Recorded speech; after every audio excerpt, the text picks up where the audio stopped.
Alors mes chers amis, j'aimerais vous parler aujourd'hui de la vente du Hametz. Il y a chaque année beaucoup de questions qui me sont posées concernant cette vente et j'aimerais vous les exposer et vous expliquer en quelques instants en quoi consiste exactement cette vente et comment est-ce qu'elle fonctionne. Il faut savoir qu'à l'origine, à l'approche de Pessah, les gens avaient la coutume de consommer tout leur Hametz, de sorte à ce que, le moment venu, il n'y ait plus de Hametz du tout.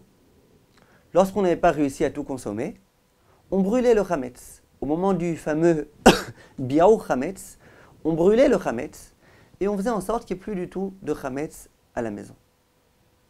Simplement, au cours des générations, il y a eu un véritable problème. C'est que pour énormément de personnes, la fête de Pessah, c'était synonyme de perte d'argent.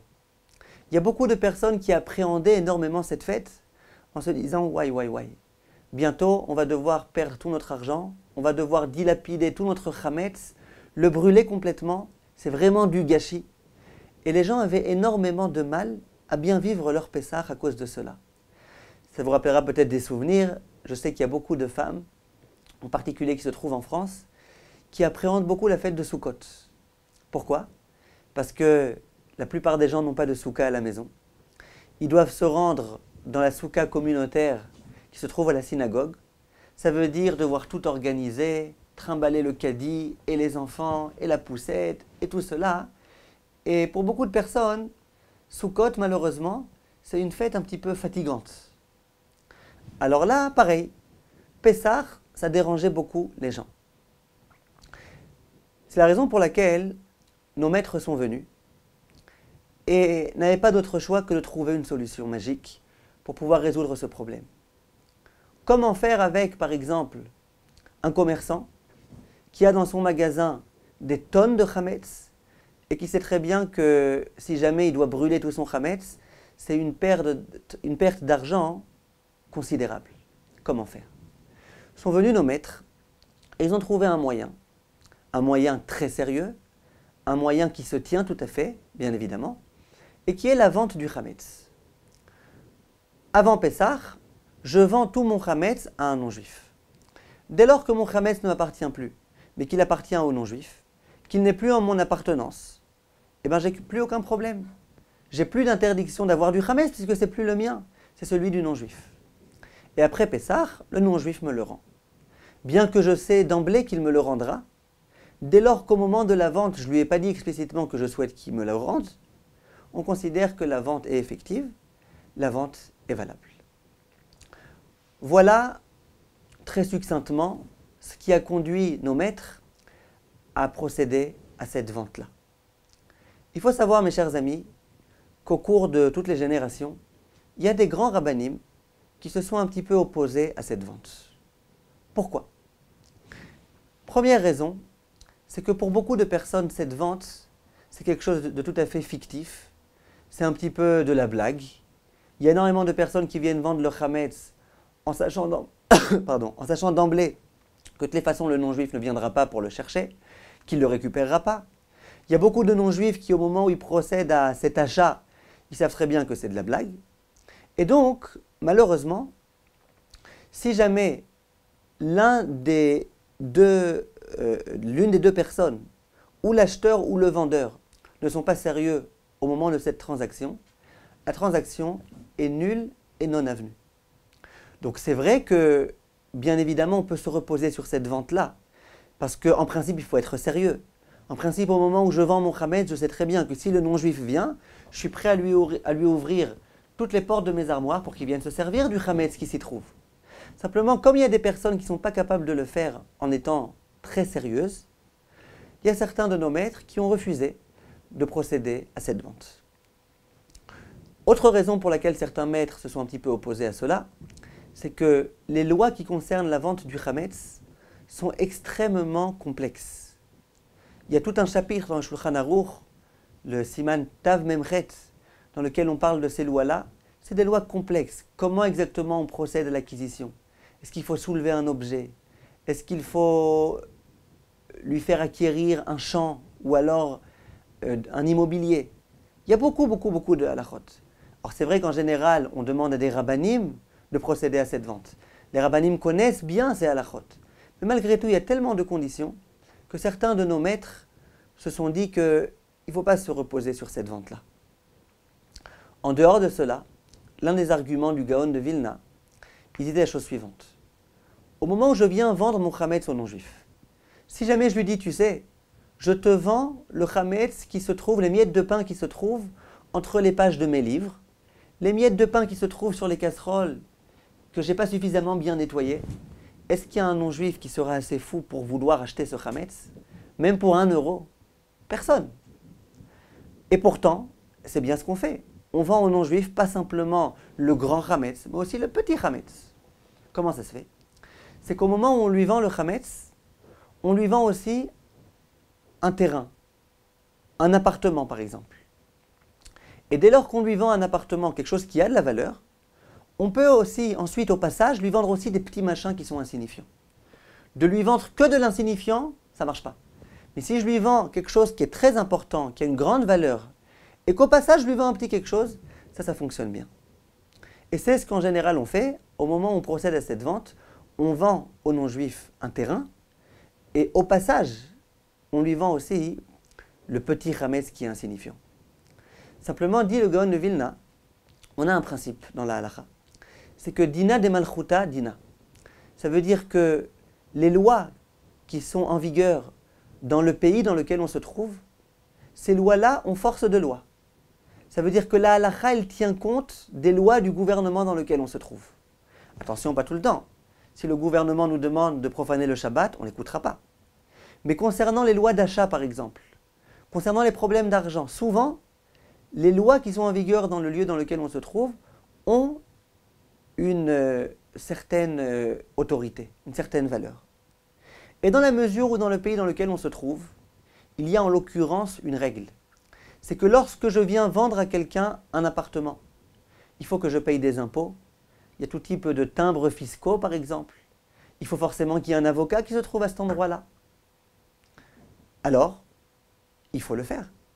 C'est le gouvernement qui l'impose. Et donc, même d'après la halacha, ça a une valeur.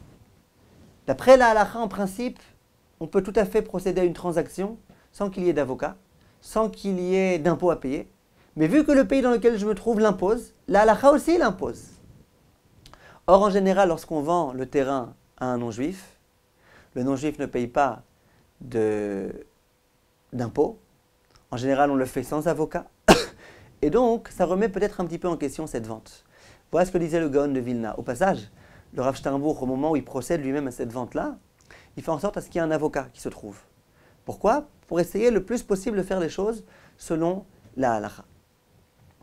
Voilà ce qui est écrit dans les poskim. Donc, il y a certains poskim qui se sont complètement reposés sur cette vente, d'autres qui ont refusé. Alors, qu'est-ce qu'on fait en pratique? Alors, j'aimerais vous dire, mes chers amis, en pratique, tout d'abord, je veux que les choses soient claires. Une personne qui souhaite se reposer sur cette vente-là a tout à fait le droit. D'après la halacha, la vente est valable. Une personne qui a du pain à la maison, qui a des pâtes à la maison, et qui souhaite vendre ce chametz, bien que c'est du vrai chametz, du chametz pur et dur, si cette personne souhaite le vendre, elle a le droit de le faire. Dès lors que la halacha est établie, qu'elle est claire, on peut en arriver aux avis qui sont un petit peu plus rigoureux. Il y a certains décisionnaires, forts de tout ce qu'on vient de dire, qui conseillent de procéder à la vente que pour le chametz qui n'est pas vraiment du vrai chametz. Il y a du vrai chametz et il y a ce qui n'est pas du vrai chametz. Alors quand dans les médicaments, il y a un risque peut-être qu'il y ait un peu de chametz qui soit mélangé, ce n'est pas du vrai chametz. Si jamais j'ai des épices et que j'ai peur que dedans il y ait un peu de chametz qui soit tombé, ce n'est pas du vrai chametz. Par contre, les pâtes, le pain, ça c'est du vrai chametz. Disent certains décisionnaires que l'idéal, c'est de faire en sorte de se reposer sur la vente que pour ce qui n'est pas considéré comme étant du vrai chametz. Par contre, pour le vrai chametz, ou si jamais on considère que la vente n'a pas été effective, j'ai une vraie interdiction de la Torah de posséder ce chametz, là, effectivement, il vaut mieux, je répète, il vaut mieux, ne pas se reposer sur cette vente. C'est la raison pour laquelle on essaye avant Pessah de finir complètement le pain, de finir complètement les pâtes, le couscous, toutes ces choses-là qui sont considérées comme étant du vrai chametz, de sorte à ne pas avoir besoin de le vendre. Et si jamais on n'a pas réussi à le finir avant, alors qu'on le brûle. Ceux qui veulent se reposer sur la vente, je répète, ont largement sur qui se reposer. Qu'est-ce qu'on considère comme étant du vrai chametz? Il y a beaucoup de gens qui commettent une erreur et qui pensent que la farine, par exemple, c'est chametz. C'est du vrai chametz. C'est pas vrai. À partir de quoi on fait les matzot? À partir de farine. Alors c'est vrai qu'il y a une farine qui est cachère, où on a fait attention qu'il n'y ait pas une seule goutte d'eau qui se mélange à elle. C'est vrai. C'est vrai que si pendant Pessah je veux me servir d'une farine, il faut que cette farine-là soit shmoura, que ce soit une farine dont on est certain qu'il n'y a eu aucun contact avec de l'eau, de peur que ce soit devenu chametz. C'est vrai. Mais pour autant de dire que tous les paquets de farine que j'ai à la maison sont considérés comme étant du vrai chametz, ça, non. Sûrement pas, c'est pas vrai. Le Rav Sternbuch, le Chazon Ish, beaucoup de grands poskim, très sévères, disent que la farine, il n'y a aucun problème, on la met de côté et on peut la vendre. Et même les avis qui ne se reposent pas sur la vente en ce qui concerne le vrai chametz, considèrent que la farine, ce n'est pas du vrai chametz. Et bien qu'au moment où on sépare les pellicules du blé, on se serve quelquefois d'eau, il y a un procédé qui s'appelle en hébreu la letita, on se sert d'eau, peu importe. Ça ne transforme pas, ça ne rend pas cette farine complètement chametz. Le blé, pareil. Le blé, c'est pas chametz. Le blé, on peut tout à fait le vendre. Il y a une personne qui m'a posé une question sur notre site torahacademy.fr. Elle a acheté beaucoup de café, et c'est un café dans lequel il y a un peu de farine d'épeautre qui est mélangée. Elle me dit, et mon mari, il a la coutume de jeter tout le vrai chametz, ou de le brûler. Et je viens d'acheter du café dans lequel il y a de la farine d'épeautre, ça coûte cher, qu'est-ce que je dois faire? Alors je lui ai répondu, sachez que la farine, ce n'est pas considéré comme étant du vrai chametz. Et donc, vous pouvez tout à fait le vendre, il n'y a aucun problème. Maintenant, je précise un autre point important. Les supermarchés, par exemple, eux, ils ont énormément de vrais chametz dans leurs magasins.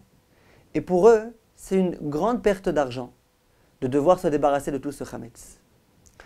Pour ces personnes-là, on considère que la vente est possible. On a le droit de procéder à cette vente. Dans quelle mesure on dit qu'il vaut mieux se débarrasser du chametz, que le vrai chametz, il vaut mieux ne pas le vendre? C'est lorsque j'ai un petit peu de chametz chez moi. 5 euros de chametz, 10 euros de chametz, ce n'est pas la fin du monde. Mais si jamais j'ai un supermarché dans lequel j'ai énormément de chametz, alors là, effectivement, beaucoup de décisionnaires conseillent à ces personnes-là de pouvoir se reposer sur le chametz. C'est la raison pour laquelle j'ai un conseil pour les personnes qui ont horreur du gâchis, qui n'aiment pas du tout brûler toutes leurs pâtes et leurs couscous, etc. Il y a un conseil. Lequel? Il y a souvent, juste avant Pessah, des institutions de chesed qui récoltent des aliments qui sont chametz. Donc ils viennent me voir 3 jours avant Pessah, ils me disent, tu veux me donner tout le chametz qui te reste? Maintenant moi je suis intéressé, parce qu'il me reste plein de chametz. Au lieu de le brûler, autant le donner à ces associations-là. Je vous pose une question. Si moi-même je ne me repose pas sur la vente, et je sais très bien que ces associations-là, elles vont le vendre ce chametz, elles vont le vendre pour pouvoir le redistribuer après Pessah. Alors quoi, moi je ne me repose pas sur la vente et eux ils se reposent? Réponse oui. Eux ils vont avoir énormément de chametz. Ils vont avoir tellement de chametz que pour eux c'est complètement permis, d'après toutes les opinions, de se reposer sur la vente. Donc eux peuvent le faire. Par contre moi, dans la mesure où chez moi j'ai que quelques petits paquets de chametz, pour moi ce n'était pas tellement conseillé d'avoir recours à cette vente. Donc ça c'est des points importants. Il faut aussi savoir que le supermarché dans lequel vous allez acheter des ingrédients qui sont chametz après Pessah, ça doit être des supermarchés qui ont vraiment procédé à la vente comme il se doit. Parce que, dans la mesure évidemment où il s'agissait de juifs. Parce qu'un juif qui avait du chametz en sa possession et qui ne l'a pas vendu, le chametz devient interdit à la consommation après Pessah. Donc ça, il faut bien savoir, mes chers amis. Pour finir, le conseil que je donne, c'est de procéder à la vente. Il y a des personnes qui vont se dire, si je vous comprends bien, Rav, alors c'est pas la peine de faire de vente. Moi, j'ai envie de ne pas avoir chez moi de vrai chametz. Je me débarrasse complètement du vrai chametz. Et alors à quoi ça sert d'aller jusqu'à chez un Rav pour pouvoir procéder à la vente? Réponse, bien sûr que ça sert. Parce que s'il est vrai qu'on s'est complètement débarrassé du vrai chametz, d'abord qui a dit? Peut-être qu'il y a un vrai chametz qui était quelque part que je n'ai pas vu. En dehors de cela, qui a dit? Malgré tout, dans mes médicaments, il y a un petit peu de chametz. Dans mes épices, il y a quelquefois un petit peu de chametz. Dans les parfums, parfois, il y a du chametz. Donc, bien sûr qu'on vend, qu'on procède à cette vente. On procède à cette vente pour le vrai, pour ce qui n'est pas du vrai chametz. Voilà, je vous ai précisé en quelques mots les lois qui concernent la vente du chametz. Je vous répète, c'est quelque chose de très sérieux. Au moment où on le fait, il faut le faire de façon sérieuse. Il faut aller chez un rave qui s'y entend dans ces halakhot-là, qui va procéder à la vente comme il faut. Si vous voulez, vous pouvez procéder à cette vente par mon intermédiaire. Il n'y a aucun problème. Vous pouvez me téléphoner. Vous pouvez sur le site torahacademy.fr rentrer sur contact, procéder à la vente. Tout sera fait Bezrat Hashem comme il se doit, d'après la halakha. Kol Tov et merci de votre attention. Au revoir.